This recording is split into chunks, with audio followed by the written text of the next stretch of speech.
ସ୍ୱାଗତମ୍। ଯଦି ଆପଣ ଭଗବାନ ଶ୍ରୀ ଗଣେଶଙ୍କୁ ବିଶ୍ୱାସ କରନ୍ତି ଏବଂ ଭରସା କରନ୍ତି, ତେବେ ଚ୍ୟାନେଲକୁ ସବସ୍କ୍ରାଇବ୍ କରି ଭିଡ଼ିଓରେ ଗୋଟେ ଲାଇକ୍ ଏବଂ ସେୟାର କରିଦିଅନ୍ତୁ। ଭଗବାନ ଶ୍ରୀ ଗଣେଶ ଗଜାନନ ଅଗ୍ରପୂଜ୍ୟ ଭାବେ ପୂଜିତ ହୋଇଥାନ୍ତି, କାରଣ ସମସ୍ତ ପୂଜା ପୂର୍ବରୁ ଅଗ୍ରପୂଜ୍ୟ ଗଣେଶଙ୍କର ପୂଜା ହୋଇଥାଏ। ଯଦି ଆପଣ ଏହି ପବିତ୍ର ଗୁରୁବନ୍ଦନାଟି ଶ୍ରବଣ କରିବେ କିମ୍ବା ପଠନ କରିବେ, ତେବେ ଆପଣଙ୍କ ଦିନଟି ସୁଖମୟ ଏବଂ ଶୁଭମୟ ହେବ। ତେବେ ବନ୍ଧୁଗଣ, ଏହି ପବିତ୍ର ଗୁରୁବନ୍ଦନାଟିକୁ ପ୍ରତ୍ୟେକ ଦିନ ଗୋଟିଏ ଥର ନିଶ୍ଚୟ ଶ୍ରବଣ କରନ୍ତୁ କିମ୍ବା ପଠନ କରନ୍ତୁ। ମନ୍ନାଥ ଶ୍ରୀ ଜଗନ୍ନାଥ ମତ୍ତଗୁରୁ ଶ୍ରୀ ଜଗଦ୍ଗୁରୁ ମତ୍ତାତ୍ମା ସର୍ବଭୂତାତ୍ମା ତସ୍ମୈ ଶ୍ରୀ ଗୁରବେ ନମଃ।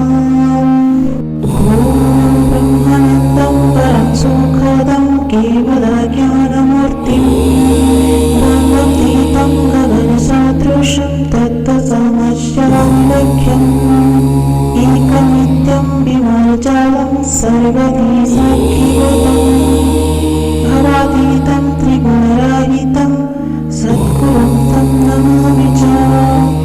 गुरु ब्रह्मा गुरु विष्णु गुरुदेवो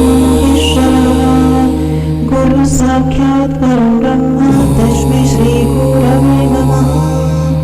अज्ञानातिमिरान्धस्य ज्ञानाञ्जनशलाकया चक्षुरुन्मीलितं येन तस्मै श्री गुरवे नमः। ध्यानमूलं गुरुमुक्तिः पूजमूलं गुरुपदम् मन्त्रमूलं गुरुवाक्यं मुख्यमूलं गुरुकृपा। अखण्डमण्डलकारं व्याप्तजेन चराचरं तत्पदं दर्शितं येन तस्मै श्रीगुरवे नमः। तस्मै श्रीगुरवे नमः। ॐ शान्ति शान्ति शान्ति।